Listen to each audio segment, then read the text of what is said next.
everyone, I'm Ben Contreras, and welcome back to another episode of Ben Talks About. It's the new year, which means this is actually going to be the technically the first non-update video that I'm going to be releasing of this series in the new year of 2023. So I figured probably the best way for us to go about this is to do a sort of semi-little homage to how this channel got started in the first place and do a video involving Godzilla. And in celebration of the more recent announcement that a new Japanese Godzilla film is going to be released later in the year, I figured it's about time to go and take a look at not one but two brand new, newer-ish Godzilla figures. One of them is newer, but I believe the other one has been out for quite a while now. Those being first this one right here, the Bandai Movie Monster Series Godzilla Ultima from Godzilla Singular Point, and also the Playmates, I believe this is the third form of Godzilla from the same series, Godzilla Singular Point. I'm going to go ahead and start out with the Godzilla Ultima first, though, because this one is more of a traditional-esque Godzilla design compared to the other one. So, as you can tell, this one, of course, came from the Godzilla anime series Singular Point, and with that in mind, this Godzilla, in terms of overall design, is probably one of the most uniquely sorted designs for Godzilla that we've gotten in recent memory. Then again, we've also had versions like Godzilla Earth from the original anime trilogy, as well as Shin Godzilla, which are all radically different takes on the character. But this one, while it does have a very sort of does have more of a unique design, it does still carry a lot more of the traditional more traditional anatomy of Godzilla, with the traditional looking scales and of course the charcoal gray sort of color scheme he's got, as well as the silvery gray spines all along his back here. But still, it does deviate from quite a lot of things. Not only does he have more of a stylized look considering the anime source material, but he's also got, very much like Shin Godzilla, a rather extraordinarily long tail here. While it's not as long as Shin Godzilla's tail from what I've seen of it, it is still pretty large compared to other designs for the character. And of course, you also got yourself the overly thick legs that this version of Godzilla has basically been memed over. But overall, when I first saw this design, when they first announced the overall series and I saw this design, I didn't really think very highly of it. But as the years sort of went on and we've seen, the character in action during the series, it wasn't a design that sort of grew on me as I went through it. One of the main things that sort of grew on me was the look of his face here. It has a very much like a sort of menacing kind of look to it. It is definitely one of the more intimidating looking Godzillas that don't look, well, to quote unquote, disgusting like Shin Godzilla does. But he still has the sort of presence of a Godzilla. Like, you could tell that this is meant to be a variation of Godzilla. I don't believe any other designs have the same sort of overly large tusks that this version of Godzilla has, but it is still rather noticeable. And I'm not quite sure if it shows up well on camera, but his eyes are extremely tiny, very much like Shin Godzilla's. Of course, you also got the tag that comes with each of the Movie Monster Series figures that gives you a screenshot of the character. The inside showing a bunch of all the different information, all in Japanese, which of course means that I can't read it. Anyone who does know Japanese and is able to differentiate what all of these words mean, go ahead and let me know in the comments below. And of course, you also got the Godzilla artwork on the back of it right here, and I believe it also should say. Oh, I guess they don't they don't have the choking hazard warning like some of the other tags do, but yeah. In terms of detail, this figure does indeed capture the more unique design of Godzilla Ultima pretty well. But the main sort of drawback on it is most definitely the paint job, especially when you also take into consideration they have the artwork and color scheme for it on the very front of the tag. Some of the areas that are meant to be more colored in, they do not have, and one of the more noticeable things that isn't colored are the middle sections of each of the spines here. These are all meant to be colored red to signify the which was there for story purposes, I believe. I don't want to get too much into spoilers, even though I haven't actually seen the series yet. But these are actually these seams here, these sort of like veiny sort of patterns in the middle of the spines are meant to be colored red, but they just kept it all the same generic sort of silvery gray color that the rest of the spines are, which is not necessarily something that you really notice. It still has a very intimidating presence regardless of that. However, I do feel like I'm not quite sure if this is meant to be accurate, but I believe not only are these spikes here at the end of the tail not colored silver like the rest of them, but it also, to me, I don't know if my eyes are playing tricks on me, but it feels like this section of the tail and this section of the tail are both different shades, separate shades of that charcoal gray sort of coloring. This part of the tail looks way darker than this portion of the tail, which coincides with the rest of the figure, but there are still some areas that are painted decently enough. Mostly the front area, it has the same sort of like silver stripe engraved on the chest area there, as well as the grayish sort of areas on the side of the neck there. It's not as overly like noticeable on the figure when you're looking at it from a distance, but when you look at it up close, you can tell that it is there. So the paint scheme, while it may be simple in most areas, it still does look good regardless, and it doesn't really deteriorate from the overall design and coolness looking of this version of Godzilla. And like many of the other Bandai Japan figures, the articulation is sort of limited, I'd want to say. The main areas that are actually posable on these are the arms here, which have that sort of that benty sort of problem that a lot of certain Godzilla figures have, where the shoulder area here is not where the separate piece is, so it's not able to rotate its arm a full 360 like certain other versions of Godzilla can do. They have the seam that separates the parts right on this part of the shoulder here, which makes it so that he can only move his arm up and down like that, where it starts to like deviate to the side there. However, considering this version of Godzilla, you're more or less going to always have his arm basically facing forward, so it's not necessarily a huge issue. And of course, like a lot of the other ones, the legs can also move can move up and down as well. I would say they could do a full 360, but considering how big they are and considering how close they are to the arms, I don't want to risk breaking the figure. Unfortunately, the tail does not have any points of articulation. It's more or less because they probably just glued these two sections of the tail together to the figure, probably to risk to keep away from risking the figure getting broken from doing so. However, which is something I'm more or less kind of used to, because not too many Godzilla figures are able to actually rotate their tails like that. But yeah, the articulation may be limited, but that's basically par for the course for these Bandai figures, and you're more or less going to be always having them in one singular pose the entire time, so the overall lack of much posability isn't really that big of a deal here. And so overall, I do really think this is a good quality figure. You're able to find this guy pretty cheaply, I believe, on sites like eBay and Amazon, and I managed to get this one on Amazon with the tag as well. So if you're one for collecting figures like that, then Amazon is more or less probably going to be your best bet. However, I have seen lots of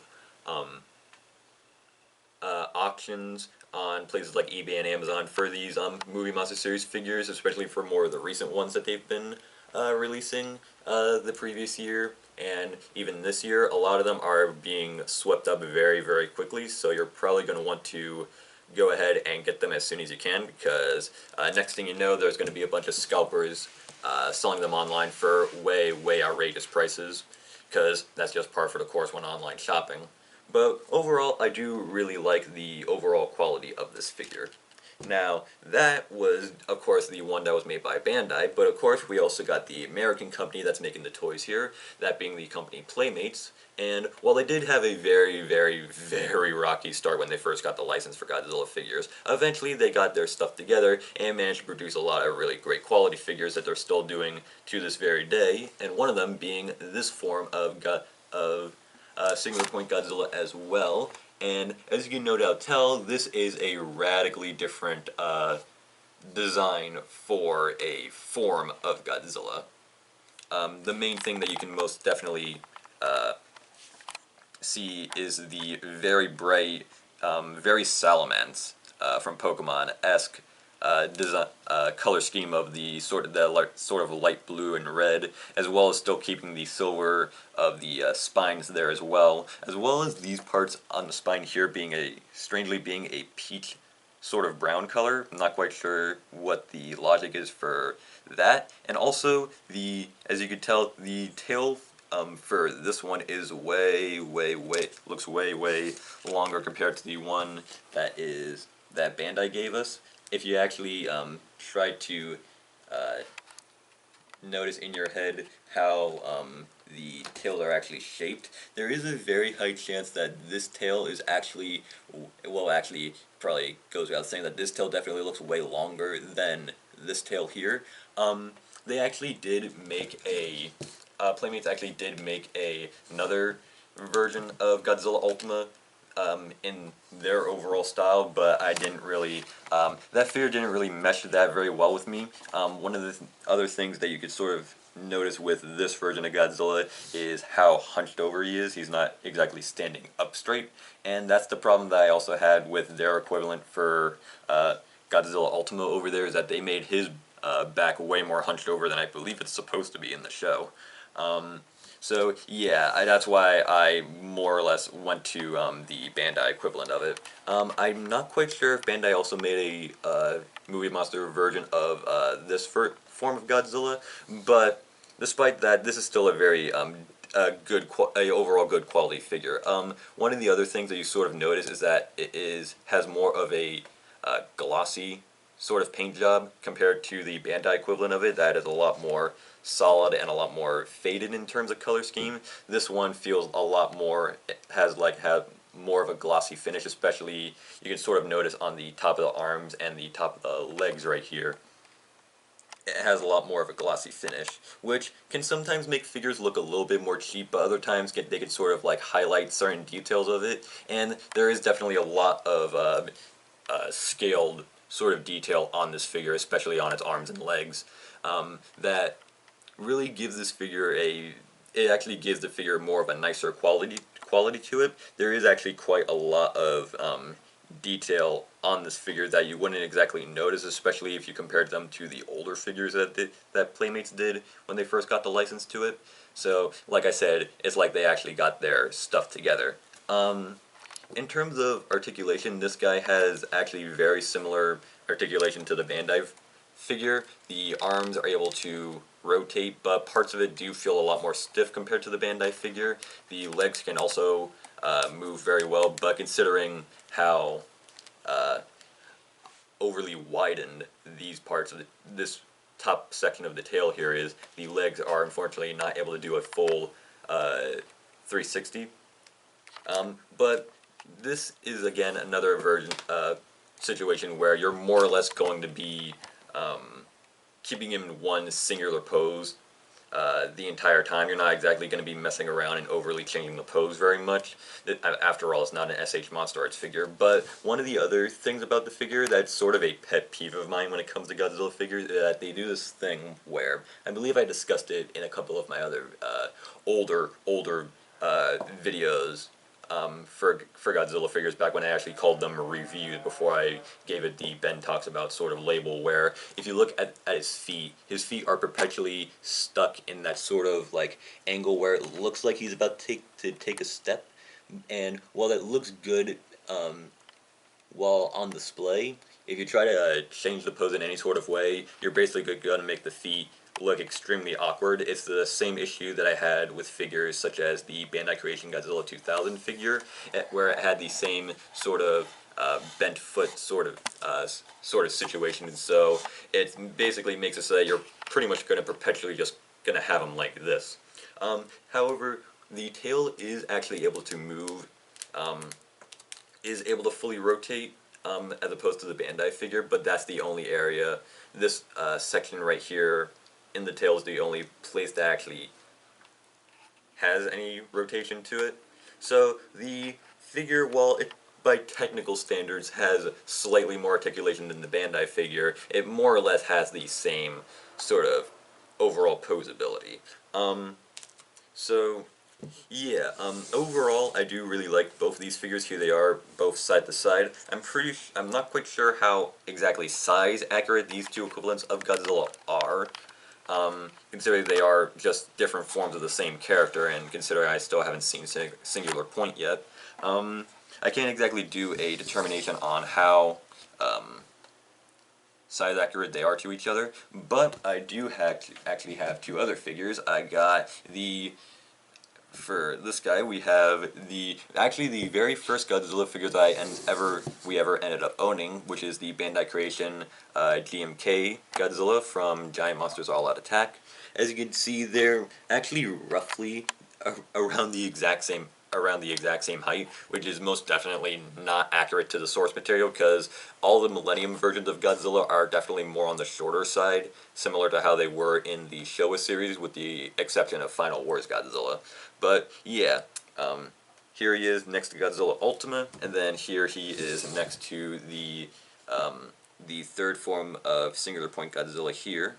As you no doubt tell, he is most definitely he definitely towers over this variation of Godzilla. However, his tail is actually taller than this version of Godzilla, and this is without taking into account this part of it, which is actually the start of the tail. So the fact that from here to here is taller than this figure, that goes to show how overly long his tail must actually be in the show.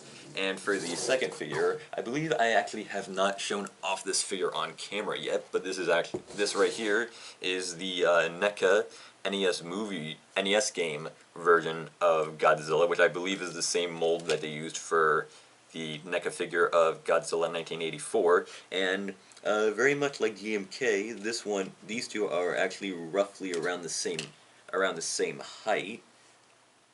I believe this one may be slightly taller if you compare both their heads together, but they're still more or less very close to being the same height, which again is most definitely not size accurate to the show. And here he is next to the other form of Singular Point Godzilla here. They actually have very close to similar color scheme, but he definitely has a lot more green and teal sort of color, where this one is more of a blue sort of coloring. But they are very sort of they are very, very similar to each other.